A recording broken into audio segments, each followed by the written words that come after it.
Perkenalkan, nama saya Septasri Ulina Barus dengan NIM A1C422102 dari Reguler B.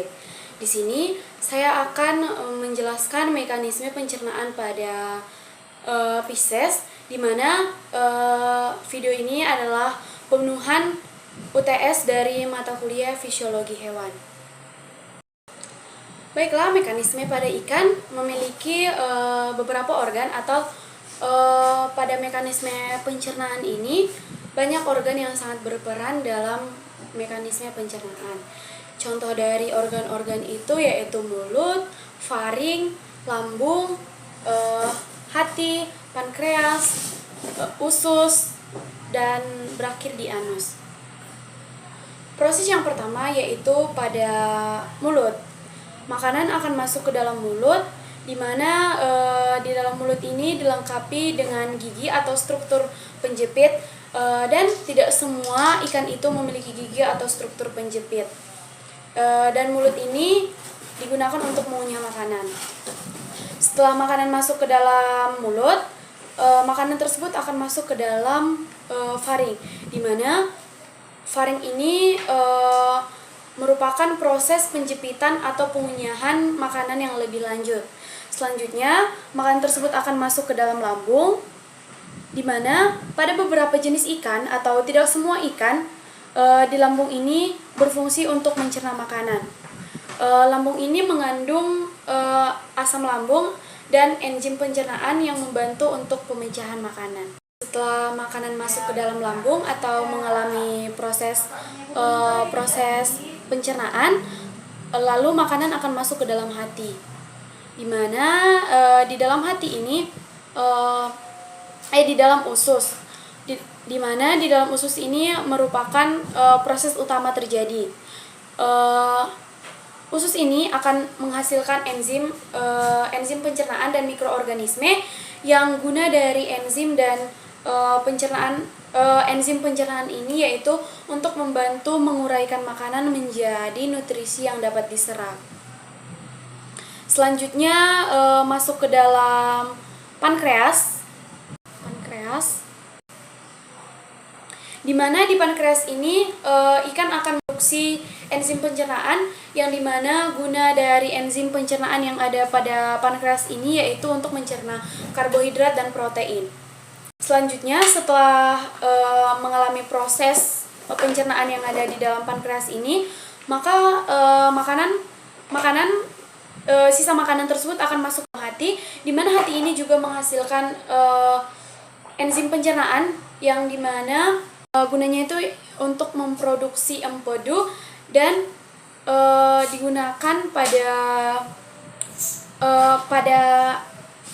hati ini yaitu enzim pencernaan yang gunanya untuk proses pencernaan lemak.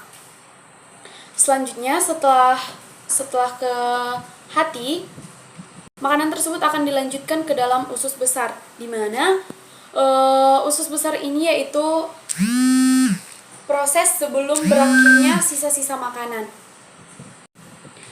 Sisa makanan ini akan dilanjutkan ke dalam anus, di mana anus ini adalah tempat pembuangan zat-zat makanan atau tempat pembuangan limbah yang tidak digunakan oleh tubuh ikan. Selanjutnya yaitu sistem pernapasan pada ikan, di mana sistem pernapasan pada ikan ini juga memiliki organ-organ yang penting yang digunakan pada proses mekanisme sistem pernapasan, yaitu paru-paru. Beberapa ikan seperti ikan buntal atau semacamnya memiliki paru-paru sebagai alat tambahan atau pengganti insang. Paru-paru ikan akan mirip seperti paru-paru vertebrata darat, di mana organ-organ ini terletak di dalam tubuh ikan dan membantu dalam pertukaran gas secara langsung atau antara darah dan udara. Proses pernapasan pada ikan dimulai pada saat air yang mengandung oksigen terlarut masuk melalui mulut ikan.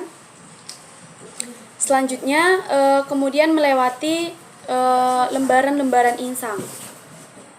Seperti pada gambar ini, lembaran-lembaran insang. Selanjutnya, mekanisme pertukaran gas pada ikan ini yaitu oksigen terlarut oksigen yang terlarut di dalam air ini akan masuk melalui dinding lembaran-lembaran insang yang ini. Selanjutnya kemudian berdifusi ke dalam pembuluh kapiler, pembuluh kapiler di sini. Selanjutnya pembuluh kapiler ini yaitu pembuluh kapiler darah yang terdapat pada lembaran insang. Selanjutnya karbon dioksida yang terdapat di dalam pembuluh kapiler akan berdifusi keluar lagi dan terlarut bersama air dan melewati lembaran insang tadi. Kesannya bahwa pada sistem pernapasan pada ikan ini oksigen akan masuk ke dalam mulut ikan. Selanjutnya akan melalui lembaran-lembaran insang ini. Selanjutnya akan masuk ke dalam kapiler darah. Di dalam kapiler darah ini air tersebut dikeluarkan lagi. Penting kita ingat pula bahwa sebagian besar ikan mengandalkan insang sebagai organ utama pernapasan, di mana oksigen akan diambil dari air melalui insang. Namun tidak semua ikan atau beberapa ikan yang hidup di lingkungan yang kurang oksigen atau tergenang dapat memiliki adaptasi paru-paru tambahan untuk membantu mereka mendapatkan lebih banyak oksigen. Selain itu, beberapa ikan seperti ikan betok dapat mengambil oksigen dari udara melalui pernapasan kulit atau rongga mulut. Jadi, tidak semua ikan ini melakukan pernapasan menggunakan insang. Ada pula beberapa ikan menggunakan pernapasan atau melakukan pernapasan melalui kulit atau rongga mulut.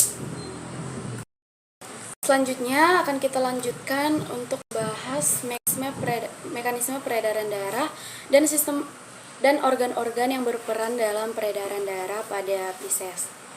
Di mana sistem peredaran darah pada ikan ini bersifat tunggal, yang artinya hanya terdapat satu jalur pada sirkulasi peredaran darah pada ikan. Darah ikan beredar sebanyak 1 kali di dalam tubuh ikan, sehingga peredaran darahnya disebut peredaran darah tunggal. Darah yang beredar melalui pembuluh darah. Oleh karena itu disebut sistem peredaran darah tertutup. Seekor ikan memiliki sebuah jantung, di mana jantung ini memiliki 2 ruangan utama, yaitu antrium dan ventrikel. Proses peredaran darahnya dimulai dengan darah dipompa oleh jantung. Di jantung ini darah akan dipompa. Selanjutnya tepatnya pada ventrikel. Kemudian darah mengalir menuju insang. Darah mengalir menuju insang yakni tempat pengambilan oksigen darah dan pengeluaran CO2 lewat kapiler dinding atau dinding kapiler. Kemudian pada kapiler ini darah akan dibawa, darah yang kaya akan O2 akan dikeluarkan ke seluruh pembuluh kapiler yang terdapat di bagian tubuh ikan. Selanjutnya, darah akan kembali ke atrium, jantung melalui pembalik vena. Jadi, darah itu dipompa dari sini dulu, selanjutnya pergi ke insang, dilanjutkan oleh ke kapiler darah, di mana di kapiler ini banyak pembuluh. Selanjutnya pembuluh kapiler ini akan melanjutkan darah melalui vena dan akan berakhir lagi ke jantung.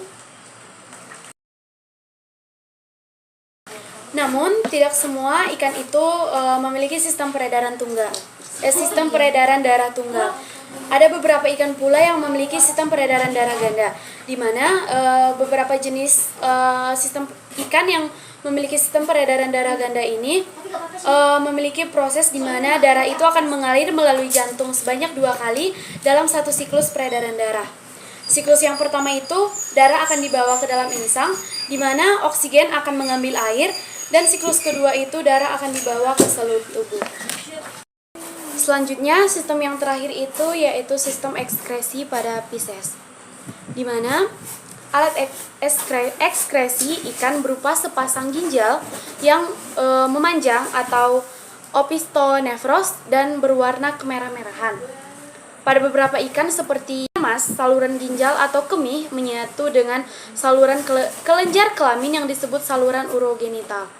Ikan yang hidup di dalam air tawar mengeluarkan urin dalam jumlah yang besar. Sebaliknya, ikan yang hidup di dalam air laut akan mengekskresikan amonia melalui urin yang jumlahnya sedikit.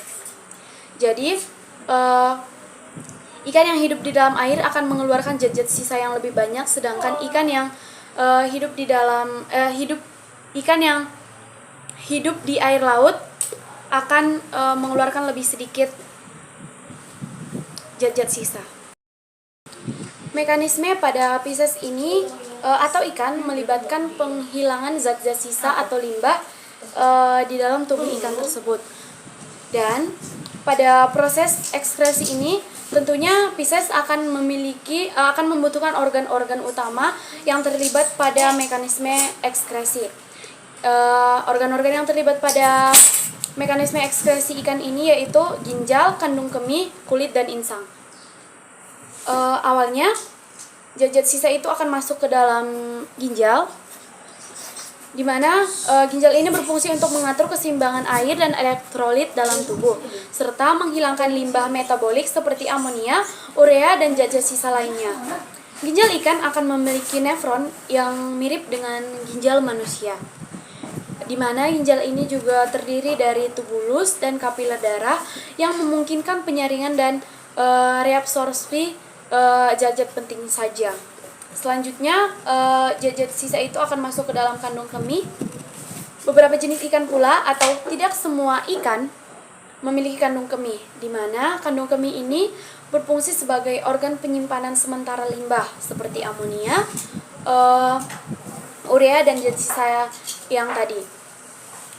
Sebelum dikeluarkan, zat-zat sisa ini melalui anus, kandung kemih ini dapat membantu mengatur ekskresi limbah dalam situasi di mana ikan mungkin tidak dapat langsung mengeluarkan limbah ke dalam air, tetapi